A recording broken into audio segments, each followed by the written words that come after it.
What's up, guys? It is your favorite semi-competitive amateur bodybuilder. Just doing a little truck rant today. Just had some topics in my head, and I just thought I should share them with you. So, a couple things I wanted to go over is Hazard reported ahead. Eyes up. hazard reported This ahead. could be a trap. Just turn that off, actually.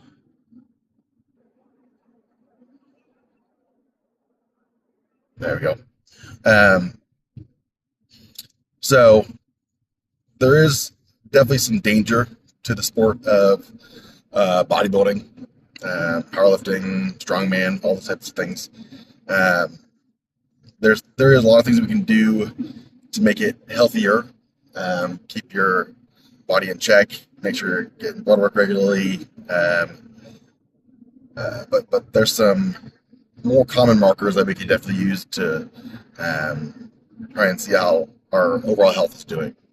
So kind of want to go into a couple of those topics, and then if you have any questions or anything like that, we'll go from there. So one of the first things I wanted to kind of go over was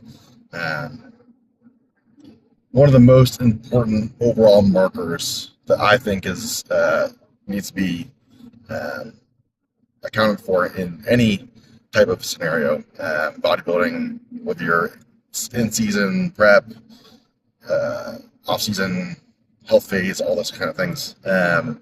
Keep an eye on your blood pressure.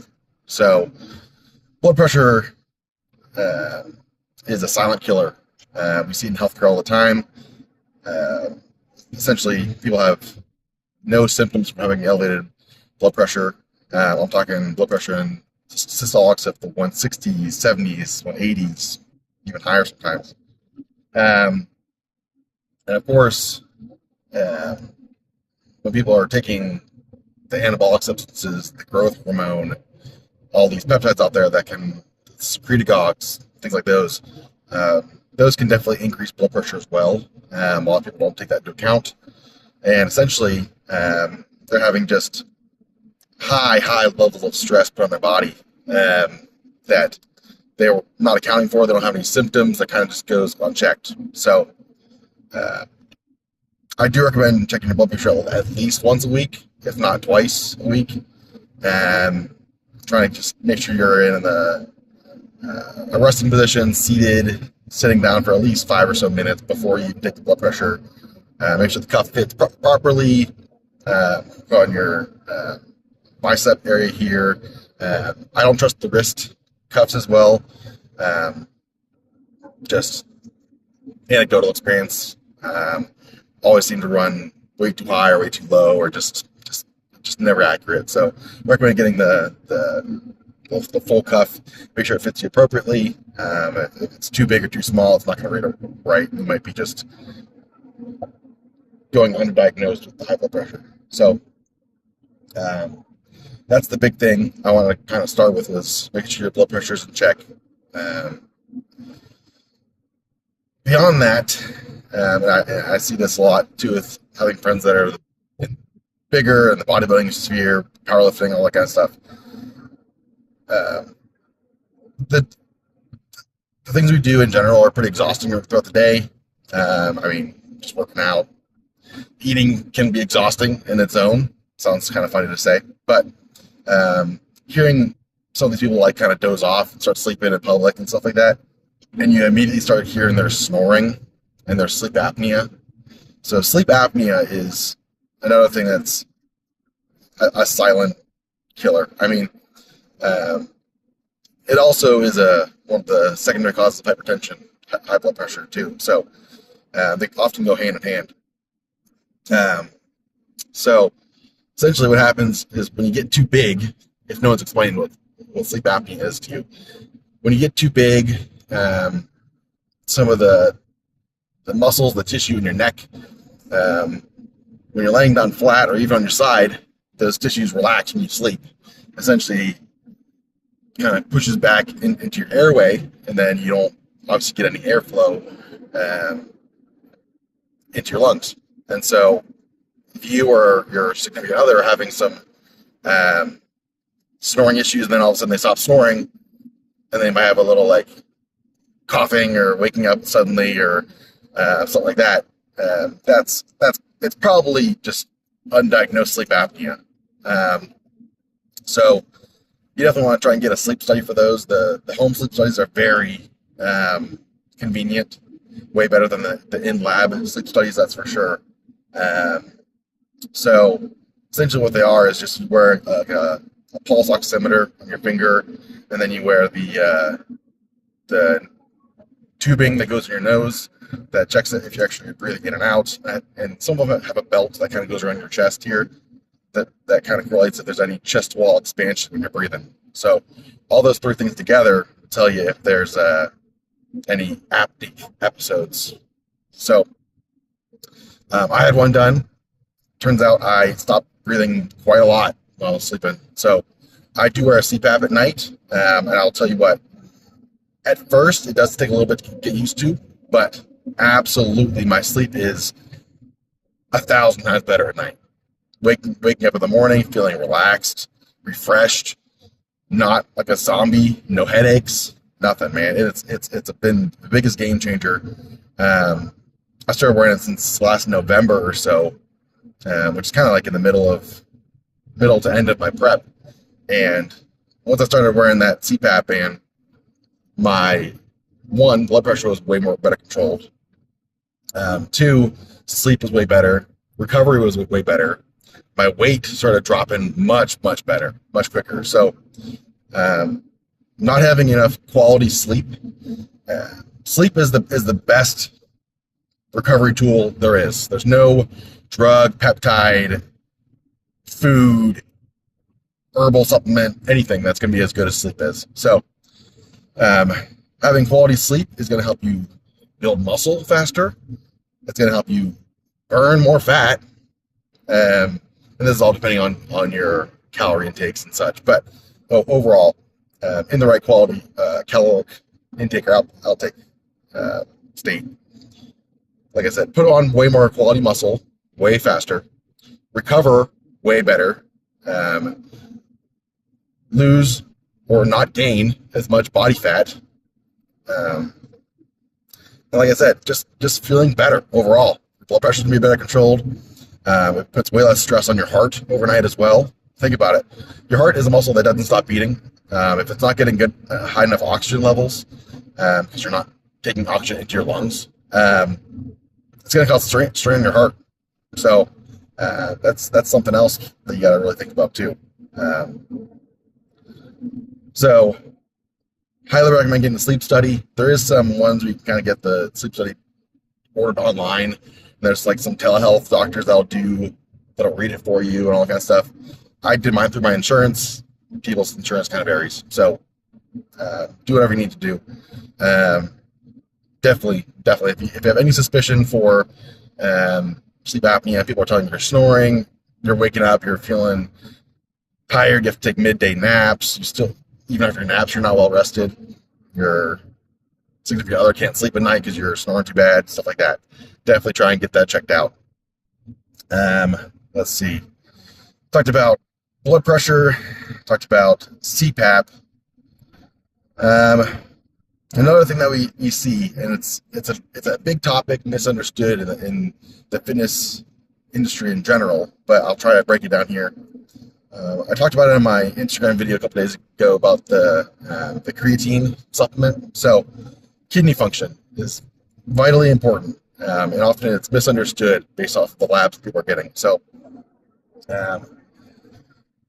just another recap of what creatine is. So creatine is a substance that's found in food, like red meats, fish, things like that. It's a natural substance found in muscle tissue, essentially. When you eat it, your body uses that. Essentially, it is a phosphate transporter. As your body converts ADP into ATP, that pulls off a phosphate, and that creates energy that you can run through and creates energy for your body. Break it down very simply here. Essentially, creatine supplementation is just giving your body more of that. So you're replacing your phosphate storage, your creatine phosphate, just allowing your body to have more energy available, essentially. So that goes along with kidney function, because one of the markers we use to measure kidney function is called a creatinine number. Okay, so typical values of creatinine kind of vary based off of men and women, but we'll say around 1, and that depends on your body weight.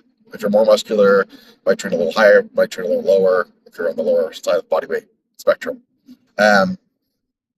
So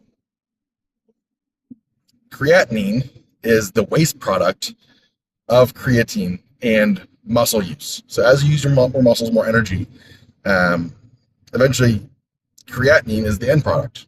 Okay, and so creatinine by itself is a marker we use to measure kidney function. It is a waste product. Having too high of creatinine can tell us that you're having issues with the filtering of your kidney. It can also be falsely elevated with creatinine, or if you just had a recently really hard workout, or if you're not hydrated enough. Any number of things can cause elevated creatinine numbers. And then there's an acute versus chronic here as well. So acute kidney injury, as we'll call it in the medical field here. Essentially, over a short period of time, your creatinine increases, and that tells us that there's some sort of kidney damage that was done, potentially. We see people coming in that are very super dehydrated. We see people that are coming in that are taking too much ibuprofen or too many other medications that can affect your kidney function. Sometimes we see it in a diagnosis called rhabdomyolysis, essentially, which is just muscle breakdown. And that can be for any number of things. Most commonly, we see it after there's been a big traumatic fall or an accident or something like that, where you're essentially have massive damage to parts of the body and your muscles kind of just break down from that trauma. And inside the muscle tissues, you have your CPK numbers go up. And that tells us you have lots of damage done, and your kidneys are going to have a hard time filtering that out, so we'll see elevated creatinine. Okay. Also, you can see elevated potassium in your blood too, hyperkalemia. So, which is also more, since there's a high potassium concentration inside the cells. So, getting back to the topic here, though, we can see the same thing, less commonly, with like marathon runners after that super hard leg day that you had, where you decided to do 6 sets of drop sets and on the leg press mixed with supersetted with leg extensions, where you're too sore, you're not walking for a week, you can't even sit on the toilet because it hurts so bad. If you went and got your blood work after that workout and the days following, you probably had some level of rhabdomyolysis. Not severe enough, obviously, to take you to the emergency room or into the hospital, as long as you just keep staying hydrated and things like that. But I guarantee you had some level of muscle breakdown causing elevated CPK levels. Okay, so that would be an example of an acute kidney injury. With fluids, we can see those numbers get back to normal. Very severe cases, very, very severe cases of a kidney injury like this, they do need dialysis for a short period of time. That's a whole different topic. But so on the other side of the acute kidney injury, we have what's called chronic kidney disease. So, and this comes in different levels to 1, 2, 3, 4, 5. 5 is the same as ESRD, end-stage renal disease. These people are on dialysis. They usually have their fistula, get dialysis 3 times a week, usually. One of the main causes of chronic kidney disease in the United States is elevated blood pressure, hypertension, which once again can be caused by sleep apnea. But that's just one of the many reasons. Aside from hypertension, also diabetes, which is another thing that we can see a lot in the bodybuilding, powerlifting community, and I'll discuss that here in a little bit. But essentially, chronic kidney injury, it's chronic, permanent. It doesn't go away. So if you damage your kidneys to a point where the glomeruli, that's the filtration part of the kidney, are too damaged to properly filter your blood, and then if that's in them, you'll start having protein spill out into your urine. Your creatinine levels will chronically stay a little bit elevated. That's one of the markers we use to measure it over time. And it puts you at much higher risk for lots of different things. I mean, overall increases mortality with chronic kidney disease. And if you're starting to see that at all, we want to get that, whatever it's causing that chronic kidney disease, we want to get that, find the source of it, stop it right away. Whether that is blood pressure, whether that is long-term medication use that causes these issues, or whether it's diabetes. So, but going back to the lab work, people can see elevated creatinine, and if they're general practitioner, their PCP, or these lab works just on an annual blood work panel, gets these levels back, and they say, "Oh, you have elevated creatinine. You have chronic kidney disease." They have nothing else to base it on. I'm sure they'll have some follow-up questions of, "Are you dehydrated, or how are you when you took the blood work performed, taking medications?" All the questions that they need to ask, right? What you can do for a follow-up of that, for people that are more muscular, their bodies have naturally higher levels of creatinine that are being filtered, and so their blood creatinine levels will be slightly elevated. That doesn't mean they have chronic kidney disease. It's just that because of their how muscular they are, the muscle waste products, creatinine, will chronically be a little bit elevated. So what can you do in that situation? You can get a lab called a cystatin C. So cystatin C is essentially another marker that they use to measure kidney function. That's not affected by muscle mass. It's not affected by anything else. It's just a pure glomerular filtration rate marker. So that's the typical follow-up. You don't order it right off the bat because it's not as cheap. Some places, I think American Health has it for like $40 or something like that. So those are great confirmatory tests, but they're usually not needed right off the bat. So with the creatinine being slightly elevated, get the confirmatory test, that's cystatin C. Okay. Another thing that could be elevated in your blood work, this will be typically seen on a CMP, is the name of the lab work, comprehensive metabolic panel, which looks at your electrolytes, your sodium, potassium, bicarbonate, your creatinine, your BUN, but also tell you some liver markers as well, AST and ALT. So those can also be elevated with people that just finished a very hard workout or anything like that, because AST, more specifically AST, is also found in muscle tissue too.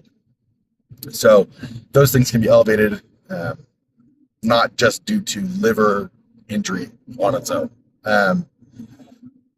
So you can get a GGT level, which kind of tells the practitioner, the doctor, the physician, that GGT will tell you if it's positive, that's coming from the liver. If it's not positive, it's coming from somewhere else. Okay, so that's a good confirmatory test in that aspect as well.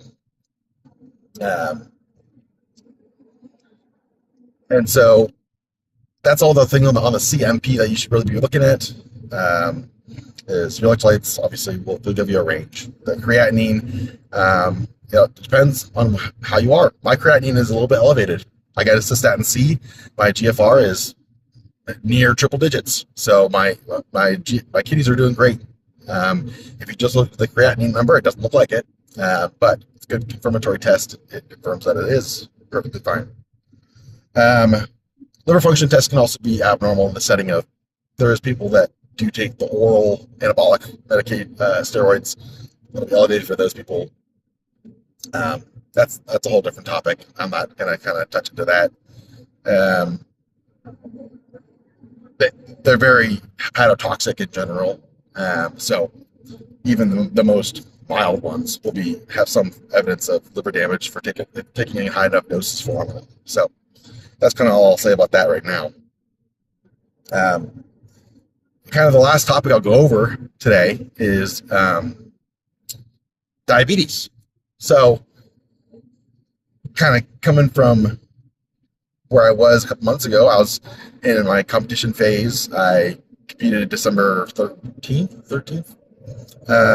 After that, I had a little health phase, 6-week health phase, where I kind of kept my weight on the lower end. Where after you're done dieting for that long, your body is the most sensitive to insulin it will ever be, ever. That low amount of calories, that low amount of carbs, your body is just like running. It is a fine-tuned machine. It detects any carbohydrates. Boom. Insulin sent out, your body will slurp it up wherever it needs to go. Super, super insulin sensitive. As you progress into your off season, later off season, as you start putting on more body weight, if you had more body weight before your prep even started, you're more likely to become some level of insulin resistant. So what does that mean? So essentially, insulin is a hormone secreted by your pancreas. When you have high levels of blood glucose from your food that you're eating, you will have increased insulin output from your pancreas. Just like anything else, your body kind of adapts to it. So if you have chronically high levels of insulin kind of floating around the body, your parts of your body are like, okay, well, this chronically high level of insulin is probably the new normal for us. So essentially, that same level of insulin won't do as much as it used to beforehand. So your body becomes resistant to it. That's where the term comes from. And that's why people with diabetes, specifically type 2 diabetes, either supplement oral medications or the new GLP-1s or the tirzepatide, hopefully soon retatrutide. Super cool one. I'll talk about that in another video. But those medications help your body become more insulin sensitive or help your body secrete more insulin to the same glucose response. And of course, at the end of all this, there's also just exogenous insulin that you can inject. Diabetics with an elevated A1C over 9 to 10 or so, they'll usually get started on injectable insulin.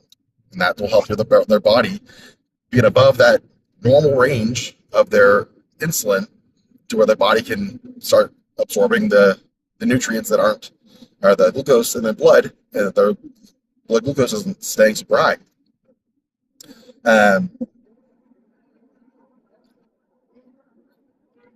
Buddy, sorry, this truck almost ran off the road. Next thing is, if you started off a off-season growing phase and your body fat was already kind of elevated, that doesn't have to be super elevated, but 12, 13%. As you go throughout your off season, you put on more body weight. Hopefully, as much of that as possible is muscle tissue, but that's not always how it goes. There's only so much muscle tissue you can put on with it being at a caloric surplus. So essentially, if you want to put on the optimal amount of muscle in an off season, you're gonna have to put on some body fat with it. Unfortunately, that's kind of just the way it goes. So when you start becoming more and more deeper into the off season, you're more likely, if not done properly, to become more resistant to insulin. Essentially creeping into the type 2 diabetes range, which could mean that you take medications such as metformin, or like I said, the GLP medications, the semaglutide, tirzepatide, or tetrutide, which sometimes that's the answer for some people that want to keep pushing their body weight up, keep their off season going, and then keep trying to put on more muscle. Some people actually even jump to the injectable insulin. I mean, they just don't want to mess with other compounds. They'll just go right to the injectable insulin and try and keep control of their blood sugars that way. These are all off-season killers. Once you become insulin resistant, like I said, with the other topics we had already, putting on more body weight, likely to increase blood pressure, increase your sleep apnea risk, all that kind of stuff. And all these markers are big red flags for when someone should stop a off-season push phase. There's a whole bunch of other markers as well associated with training and eating, all that kind of stuff. But I'll stick to the health marker side of it for right now.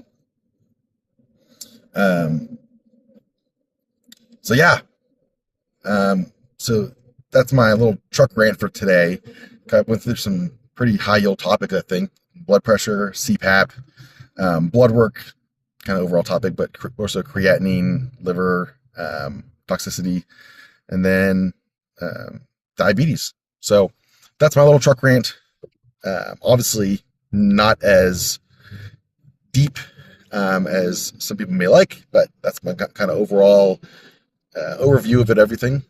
If there's any questions, if there's anything else you want me to talk about, my drive to work, that's what I'm doing right now, I definitely have some time to stop and talk through a lot of these topics. So if you want to just ask me a question or any other ideas for videos in the future, let me know. But right now, that's all I got for you.